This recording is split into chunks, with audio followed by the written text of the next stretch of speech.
ध्यान लगाने मैं चलूं, ध्यान लगे ना मेरा। हे बुद्ध, आप ही कर दो पार मेरा ये बेड़ा। जी हाँ दोस्तों, जब भी हम ध्यान लगाने की कोशिश करते हैं तो हमारा ध्यान लग ही नहीं पाता है, या फिर हमारे मन में ये शंका रहती है कि हमें पता ही नहीं होता कि ध्यान क्या होता है और कैसे लगाया जाता है। इसी दुविधा का हल भगवान बुद्ध ने बड़े ही सरल शब्दों में किया हुआ है।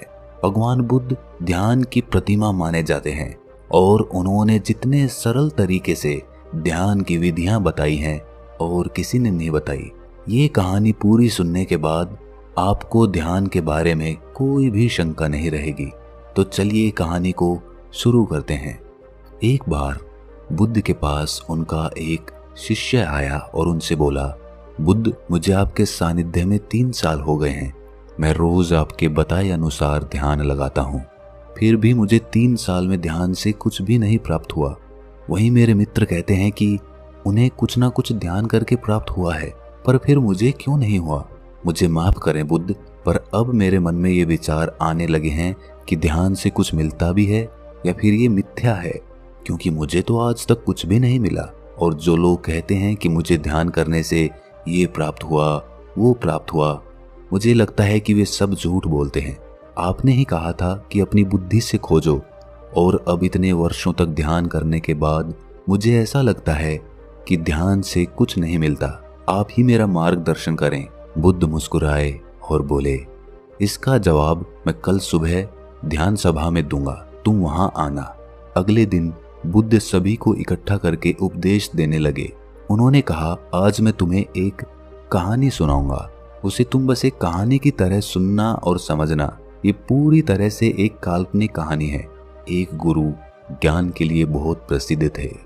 कहा जाता है उन्होंने एक सोने का पहाड़ जिसका शीश हीरे का बना हुआ था उसे खोज लिया था, जिससे उन्हें ज्ञान की प्राप्ति हुई।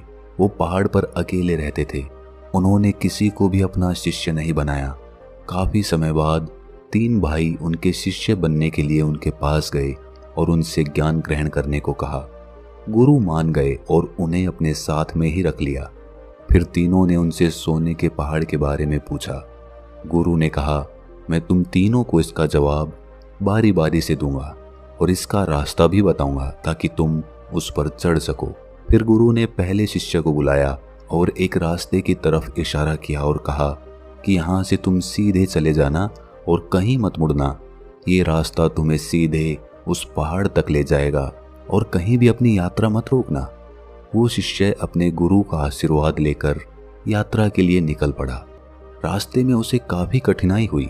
उसके पांव में कांटे चुभे, कुछ कीड़े मकोड़ों ने भी उसे काटा, कुछ जंगली जानवरों से भी उसका सामना हुआ, पर वो जैसे तैसे जंगल पार कर रहा था। तभी रास्ते में उसे भूख लगी। उसने जंगल में कुछ खाने का इंतजाम किया। खाना खाकर फिर से वो आगे बढ़ गया। उसके बाद वो एक मरुस्थल में पहुंच गया। वो काफी बड़ा था। उसके पास खाने के लिए थोड़ा सा खाना बचा हुआ था, लेकिन उसके पास पानी नहीं था और वो प्यास से बहुत व्याकुल हो रहा था। फिर भी वो चलता रहा। चलते चलते अंत में वो बेहद थक गया। अब उसके लिए प्यास सहना नामुमकिन हो गया था। उसके मन में अब ये सवाल आने लगे कि कहीं गुरु ने उसे कोई गलत मार्ग तो नहीं बता दिया।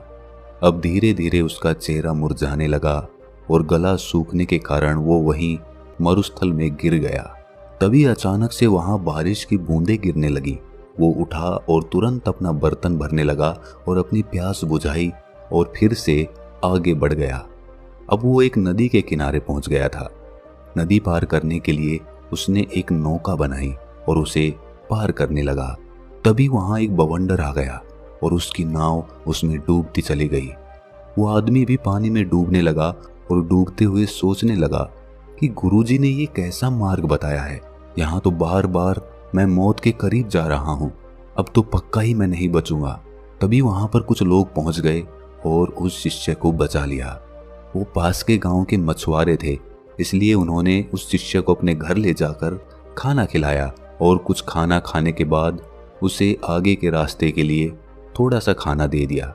वो शिष्य फिर से आगे बढ़ गया। जैसे जैसे वो आगे बढ़ा तो आखिर में उसने देखा कि आगे एक बहुत बड़ी खाई थी।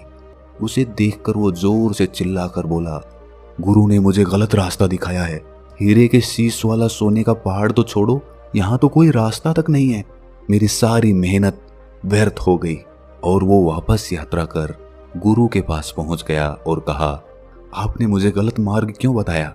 वहां तो कोई पहाड़ ही नहीं था, बस एक जंगल, मरुस्थल, नदियां और खाई के अलावा कुछ नहीं था वहां पर।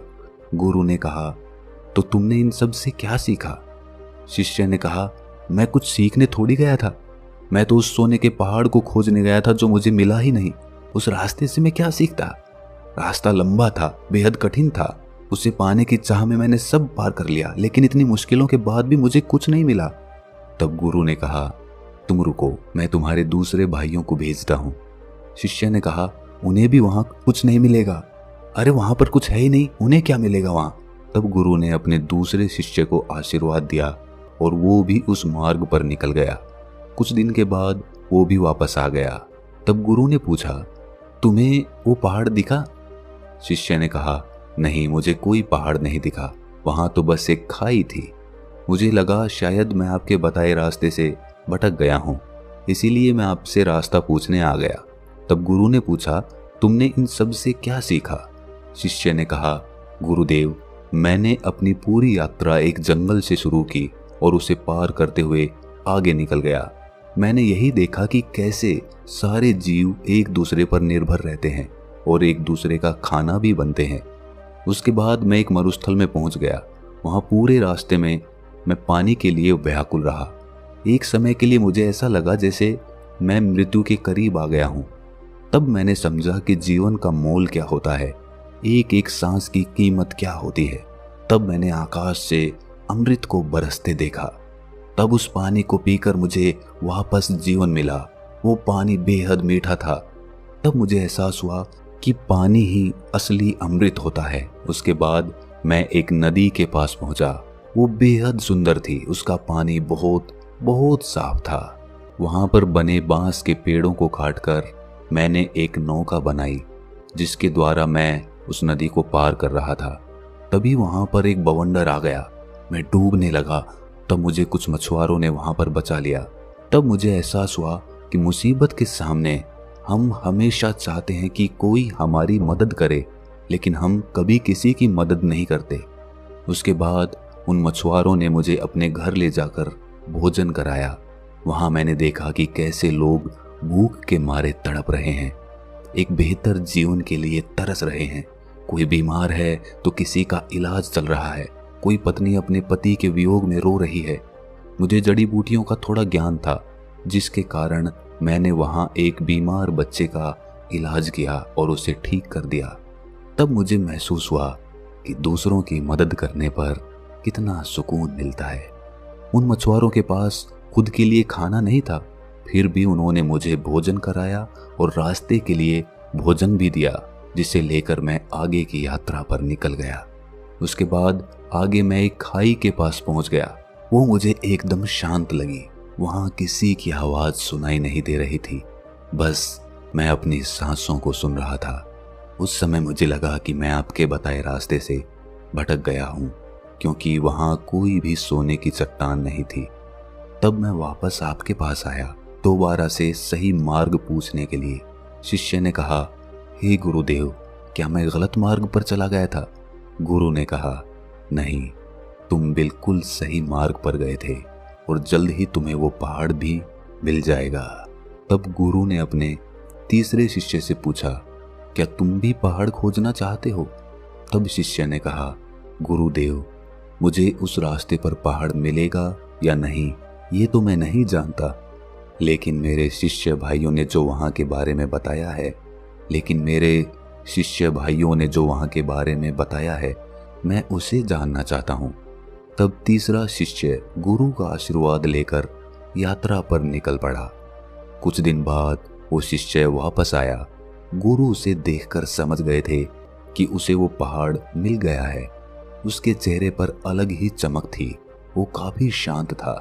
शिष्य ने गुरु को प्रणाम करते हुए कहा, हे गुरुदेव, आपने जो मार्ग दिखाया उसका मैं बहुत आभारी हूँ।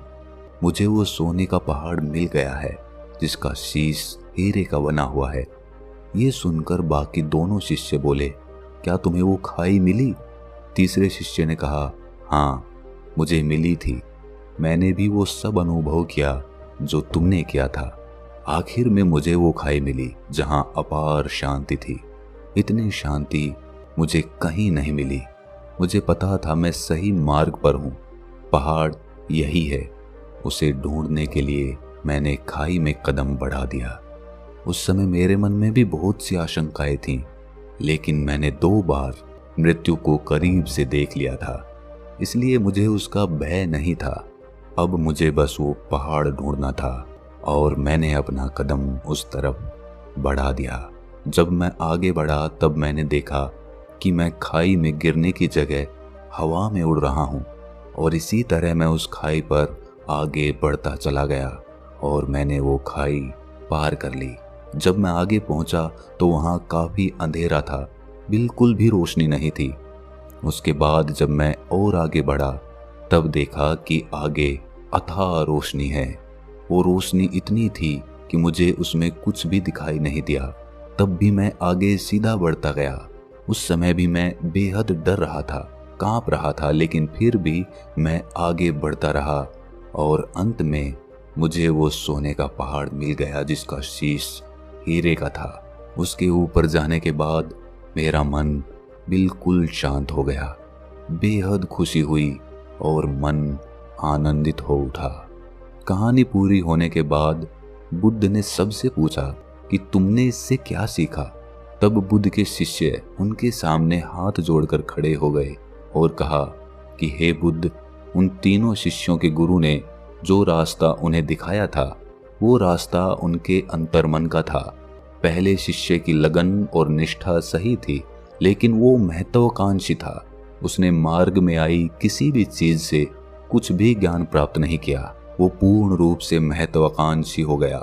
उसके मन में बस वो पहाड़ चल रहा था, जिसकी वजह से वो आसपास की चीजों से कोई भी सीख नहीं ले सका, जबकि उसके आसपास ज्ञान ही ज्ञान था।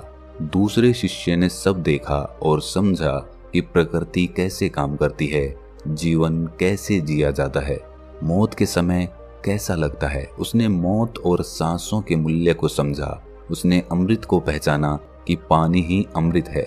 वो आखिर तक गया और उस छोर से वापस आ गया जहां उसे मंजिल मिलनी थी। वो उस खाई को देखकर घबरा गया जिसकी अथाह शांति उसको पसंद आई थी, लेकिन वो ये नहीं समझ पाया कि वही उसका रास्ता है और वो उसे गलत मार्ग समझकर गुरु के पास वापस लौट आया। लेकिन इस यात्रा से उसने कुछ पाया, लेकिन तीसरे शिष्य के मन में उस पहाड़ को पाने की कोई जिज्ञासा नहीं थी। वो तो बस उस मार्ग को जानना चाहता था, उसे देखना चाहता था जो उसके साथियों ने देखा था। आखिर में वही हुआ, उसने हर चीज अनुभव की। फर्क बस इतना था कि वो उस खाई की गहराइयों में चला गया जहां एकदम अनंत शांति थी।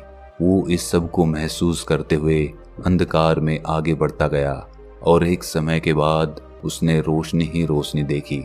और वो पहाड़ जिसकी उसे तलाश थी, वो पहाड़ कोई और नहीं बल्कि खुद का उसका शरीर था, जिसमें सोना उसका शरीर था जबकि हीरे का शीश उसका मस्तिष्क था, जिसमें उसे बहुत सारा ज्ञान और शांति अनुभव हो रही थी।